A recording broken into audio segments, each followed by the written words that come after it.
be joined and honored to be joined by the Attorney General of the state of Michigan, Dana Nessel, with us now on the MegaCast. Attorney General, thank you for being with us today. Thanks for having me. Appreciate having you on. So let's start off with what's been making some pretty big news lately. You have joined a coalition of 20 other attorneys general across the U.S., including officials, and that also includes officials from a couple of major cities as well, filing a formal complaint against the United States Postal Service and Postmaster General DeJoy's 10-year plan that will significantly slow down the distribution of mail. Care to tell us just a little bit of a summary about what the attorneys general that you are partnered with in this complaint, what problems that they foresee with the Postal Service, and where Postmaster DeJoy and his team may not have been properly operating and enacting this 10-year plan? Well, first of all, let's say this. This is the first Postmaster General that we've had in the over 200 years that the United States Postal Service has been in existence in the United States, where people know him by name. And that's probably not a good thing.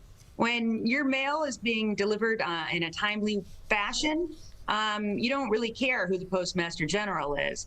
But it was because he's come in from the beginning and implemented all kinds of changes that have slowed down the mail that we know who he is. And in fact, I had to file a lawsuit against him last year because people were in danger of not having their absentee ballots count because the mail had been slowed down so substantially that they weren't going to be received in time to be counted. So it's not my first go-round with this Postmaster General. But his new plan, his 10-year reorganization plan, would involve closing down many, United States Postal Service branches, decreasing the hours of the ones that are still there, slowing down delivery of first-class mail, and also increasing our rates substantially. And so, we think that's unacceptable. So myself and 19 other states, we filed a formal complaint asking the Postal Regulatory Commission to require DeJoy to seek an advisory opinion from the commission, which he's failed to do. And so that this, systemic change in the postal system can be properly vetted, and then we can have public commentary, and that, we can critique this plan to make sure that it's a good one before it goes into effect any further. And I should say it already has gone into effect. So these changes have already been started. But we saw things that he did last year, for instance, where he was just stripping out, sorting machines in major facilities and major distribution centers, like in Grand Rapids and in Detroit and Pontiac. And, it had a substantial impact on the mail. So before any more changes are put into place, we want there to be an exhaustive review of this plan. We're joined by Attorney General Dana Nessel with us today on the MegaCast. We're talking about the United States Postal Service and their Postmaster General Louis DeJoy's 10-year plan to restructure the operations of the United States Postal Service that will significantly change the way that our mail carriers are operating, particularly and most notably slowing down a lot of these mail services, first-class mail transportation, first-class packages, periodicals, and so on and so forth. And this is a huge concern because this plan has already been enacted, because this 10-year plan is already moving along. It's been in place since the middle of this month. Just recently went into play, and this affects not only just the general mail that we're getting each and every day, but for a lot of people, this is how they get their bills. This is how they get their medicine. This is how they get communication with their families across the U.S. in some cases, for those that are not able to get access to the technology. And having that slowed down can have a significant impact on Michiganders and their daily lives and their ability to keep the lights on and so forth. Yeah, all of that is true. And, what we've heard from Louis DeJoy is that, he wants the Postal Service to operate like a business, meaning he wants it to turn a profit. And while that might be a noble goal, and why certainly there are plans in place, and I will tell you that Senator Gary Peters has proposed legislation that would change the way that we fund pensions, for instance, for or retirement benefits for our Postal Service workers, so that, we're not carrying a deficit for the Postal Service, to say that we can't have the Postal Service unless it's turning a profit, I think neglects to really understand the fact that this is a public service that is provided to us. You know, we don't say about our local police department, well, they're not making us any money, so I don't know why we're paying for it. You know, some services that we get from the government are not designed to make a profit. And the fact is, when you look particularly in rural areas, we can't just say, well, why don't we just privatize this? Why don't we just allow private businesses to take this over? Because it won't be profitable for them to go to rural communities. And those people will just end up without any services at all. Or they'll be paying 10 times as much for it as if you lived in a city or in the suburbs. And so this is something that is much needed.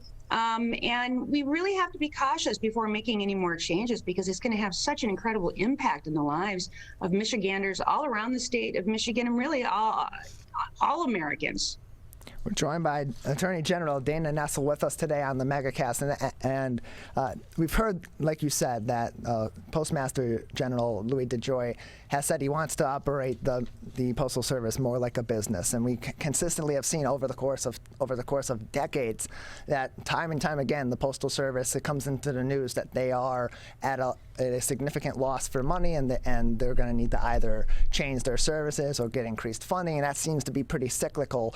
But that's also partly because our world continues to change, and so people are in some cases less reliant on the Postal Service. Our funding at the federal and the state level also continues to change, and adjustments aren't typically made. But at the same time, those minor adjustments to our funding are made at the federal level. We continue to make sure that the Postal Service stays alive, and in this case, it is proper that when there are significant changes, that they go to the U.S. Postal Service does end up going to the Postal Regulatory Commission. And in this case, from a press release from your office on this matter, it says, quote, "To date, the Postal Service has only submitted 2 requests for an advisory opinion to the Commission on important but narrow changes that represent only a small portion of the plan's scope." To your office's knowledge, what were those requests for advisory opinions?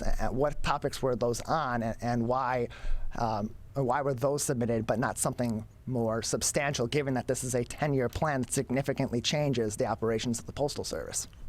Yeah, well, I can't answer what the 2 advisory opinions were on specifically, Okay. But I will tell you that this plan as a whole was definitely not submitted for review.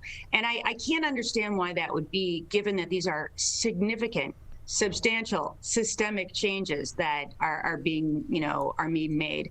And what we're seeing is it really is a unilateral decision that's being made by this Postmaster General seemingly without any collaboration with the Postal Regulatory Commission.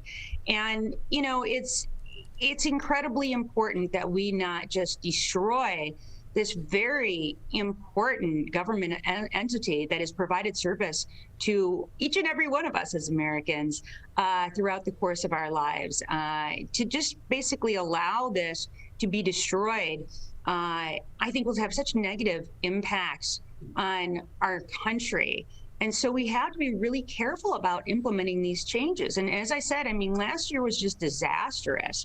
And I think that each and every one of us now has had that experience of using the Postal Service and saying, oh my gosh, what's taking so long for me to get my delivery? Something that used to take days is now taking weeks.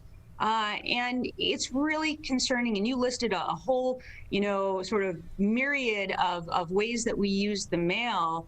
And remember, this costs us money in a lot of different ways. Forget about not getting your prescriptions on time, which again can be disastrous for our health. Sure. But even in terms of paying our bills for people who still pay their bills, and many people do, and even if you set things up so that you can have certain types of bills that are paid, maybe even if you have your utilities that are scheduled to be paid online, maybe when you're, have a bill from a doctor's office or something else, you don't have that automatically set up, and you get billed through the mail. And if you don't pay on time, you get a late fee or interest costs or something of that nature. And it's a terrible feeling to know that even if you pay your bills promptly, even if you pay them right away, the second you receive them, that you're still going to get a late fee because there's no way that that'll be received on time. But for some people, it's bad enough that it means, their lights being turned off, or people who are losing other services because they say, well, you just haven't paid your bills, when really someone has paid their bills. It just is taking forever to get through the mail. And I've seen instances where you're going from one community to the next that is literally within walking distance, and it can take a week or more routinely, if not longer than that, for there to be mail delivery when it used to be just 1 or 2 days. And I think it's going to get worse and worse. We're joined by Attorney General Dana Nessel. She is the Michigan Attorney General and one of 20 Attorneys General led by Pennsylvania's Josh Shapiro and New York's Letitia James, submitting a formal complaint against the postmaster, asking the Postal Regulatory Commission to order the U.S. Postal Service to request an advisory opinion on Postmaster General Louis DeJoy's 10-year plan to transform the Postal Service. For more reference on what exactly those changes are, we do have an article posted on civiccentertv.com/coronavirus from USA Today. It's a little ways down the page, but it provides some more information on some of those changes that will affect general mail day to day, but also through the end of this year, it will also temporarily increase prices on all commercial and retail domestic packages due to the holiday season, which is another consideration in this matter. Attorney General Nessel, in response to this complaint filed by yourself and 19 other attorneys general, the U.S. Postal Service responded with a statement in which a spokesperson said, quote, "The recent complaint filed by a group of attorneys general has no legal or factual merit, and the Postal Service intends to move to dismiss it pursuant to the rules of the Postal Regulatory Commission. The Postal Service has and will continue to follow all statutory and regulatory requirements as we move forward on implementing our strategic plan to restore service excellence and financial sustainability." Care to respond to that statement in response to yours and 19 other attorneys general's formal complaint against this 10-year plan that is frankly slowing down our mail significantly? Well, it's disappointing, but unfortunately not surprising. And as I indicated, it's not as though we haven't had to sue the Postmaster General in the past. And if we have to, we'll sue him again. So I think we're going to have to explore other legal options.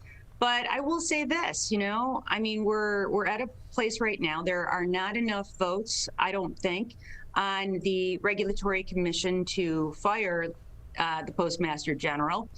It would be very difficult for President Biden to remove him legally. And typically speaking, since 1970, we've tried to remove the Postmaster General from any sort of partisan considerations. But unfortunately, politics have infected the Regulatory Commission. And in fact, during the Obama years, there were a number of appointees that were just not even voted on because Mitch McConnell had decided to basically, block any Obama appointees. But so it's resulted in really a disjointed Regulatory Commission. And we're at a place right now where this guy needs to be removed. What we're asking for is eminently reasonable. Just an exhaustive review of this plan to make these systemic changes. I don't think that's unreasonable. I don't think most people would think that that's unreasonable, that you do a careful analysis before you move forward on this. But, his reaction is the same as it's always been, which is just to do whatever it is that he wants. And to not, think that he requires any oversight, and to not being, not taking well to any kind of criticism, no matter how well-founded it is. So, my hope is that the Regulatory Commission will take up our request, even if the Postmaster General hasn't, and that they'll demand that this plan be more exhaustively reviewed, or that they'll block it from continuing to go forward. Like I said, I'm sad that we're at a time and place where the mail is a partisan, issue. Delivery of mail, it affects everyone equally, no matter what our political persuasion is. And this should not be partisan in nature. And I'm sad that it has, clearly become that. The least that we can do is have some sort of conversation on it, get some overview, and at least know where we're going. We're pleased to be joined by Michigan Attorney General Dana Nessel with us on the MegaCast. And Attorney General Nessel, there's a rally that is scheduled for October 12th at the state capitol. It is being organized by the Election Integrity Fund and Force, a nonprofit focused on curbing, quote, attempts to subvert the integrity of our elections. And frankly, this is a rally in support, in continued support of the big lie that the 2020 elections were allegedly fraudulent, that there were huge discrepancies, all things that have been vehemently disproven by a number of different secretaries of state, including here in the state of Michigan, both from the Secretary of State's office and from a number of other institutions as well that are closely monitoring our elections and go through exhaustive work to ensure that they are free and that they are fair and that they are secure elections, all of which has been in large standing found to be the case everywhere that these audits have gone on. In terms of the rally, we've seen in the past that many people that have been in support of the big lie, in some cases or the other, have not exactly been cordial in their rallying. How much of a focus is something like this because of those past situations, particularly January 6th? How closely is this being looked at? Of course, with the caveat that people have the right to the free speech, they have a right to express their opinions, but there is a certain extent that they can go that they can go to, and there is a red line that you cannot cross in expressing your opinion. Yeah, well, firstly, let's, in addition to all the 250 audits that were performed by the Secretary of State's office and by all the clerks in those regions, remember that the Senate Oversight Committee, which is composed of only one Democrat and all the rest of the members are Republicans, they also found no fraud in the system. And in fact, Senator McBroom, who's the chair of that committee, actually referred what he believed to be criminal activity by those perpetrating the big lie to my department for investigation for what he believed were criminal activities. One of the individuals that was involved in that report is, of course, this Attorney General candidate that was endorsed by President Trump. And he's going to be one of the headliners at this event. So, I mean, it just boggles the mind. But yeah, we have to be concerned about threats of violence. We have to be concerned about how this is undermining our democracy and our system of elections. I will say that that tomorrow, when this rally is scheduled to take place, the State House is not going to be in session because, unfortunately, we lost Representative Andrea Schroeder to cancer, and there will be a memorial for her. So I expect that all the state reps, I mean, they're not in session, and most of the state reps are not going to be in Lansing because I think they'll be at this memorial. The state Senate, I'm not sure what's planned for them, but I've already talked to a few senators who have said they're not going. I mean, they're not going to walk into that building if there's a lot of people there, because as we've seen in the past, it can be a threat to their safety. And you might remember the photograph that was taken that went, viral. It was taken by my state senator, Dana Nessel, as you had state senators that were cowering under their desks because you had armed gunmen that were in the gallery that were shouting at them and threatening our state senators, many of whom now have tactical gear on the floor with them, who wear Kevlar vests and sometimes have helmets under their desks. That's not the way state government ought to operate. So I do think it's something to be concerned about. I do expect to have an enhanced police presence there. My hope is honestly that not very many people show up. And if you remember, there was supposed to be a huge rally at the nation's capital to support the insurrectionists who were charged with the events and with criminal activity on January 6th at the Capitol. And I think 200 people from around, showed up for that. So you had, 10 police officers for every one demonstrator. And I hope it's the same thing for this. I hope that people will ignore it. And I hope that people will understand that there's no validity to these claims. And these claims have been reviewed time and time and time again, over and over and over again. And we've always found the same thing, which is that the 2020 election was one of the most safe and secure and successful in modern history. Over 5.5 million people voted in the state of Michigan. And, there was not a finding of virtually any fraud, and certainly not any kind of fraud that would have affected any of the offices that people were voting on. And I will say that my office takes allegations of fraud very, very seriously. And whenever there is a potential, act of criminal fraud, it gets referred to my office and we prosecute. But generally, it's caught. That's how we know about it. There are so many systems in place to catch any type of election fraud or voter fraud that it gets caught. It doesn't count, and those people get prosecuted. But the same thing I would say, like, we have very few people that rob banks. We have very little bank robbery because we have so many systems in place to prevent that. But, if you have a couple instances where that occurs, we don't say, well, we're not going to have banking in America anymore. And plus, those people get caught. So it's really hard for me to hear this because I know how safe our elections are. And this is echoed also, it was echoed by the FBI, by the Department of Homeland Security. There were multiple investigations that were done, even by Bill Barr and the Department of Justice. No findings of fraud.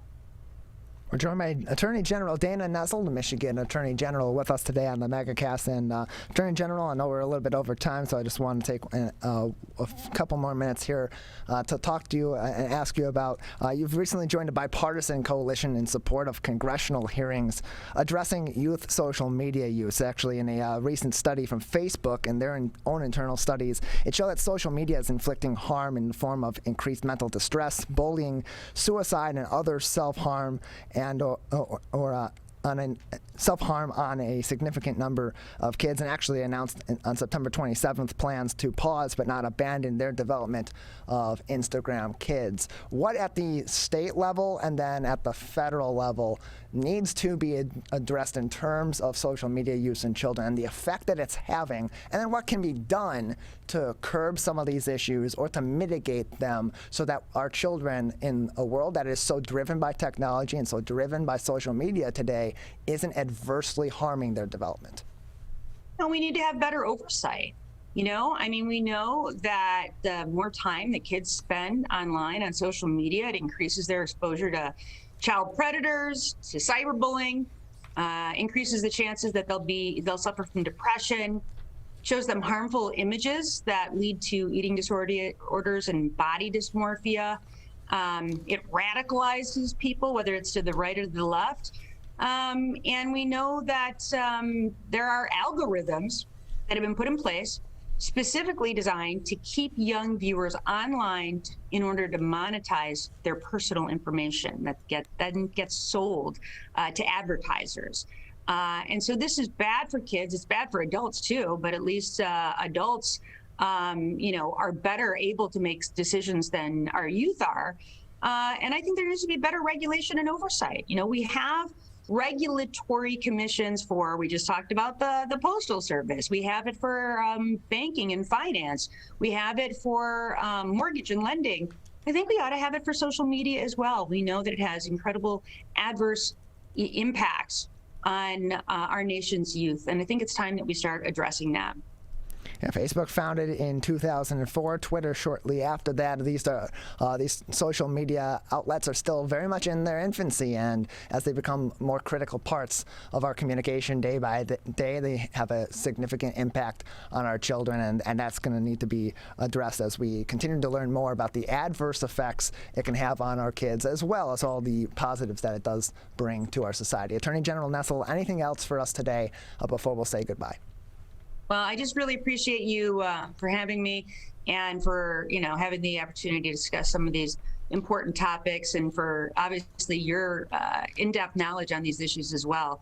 So thanks for taking the time to look into all these matters and to discuss them with me here today. Much appreciated. Appreciate your time as well. Attorney General Dana Nessel, and we broadcast all the West Bloomfield Lakers football games here. So before I let you go, I just want to give you a good old-fashioned go Lakers and say goodbye today. Go Lakers! I forget, well, you guys changed it since I went to school there. What's the name of your gator?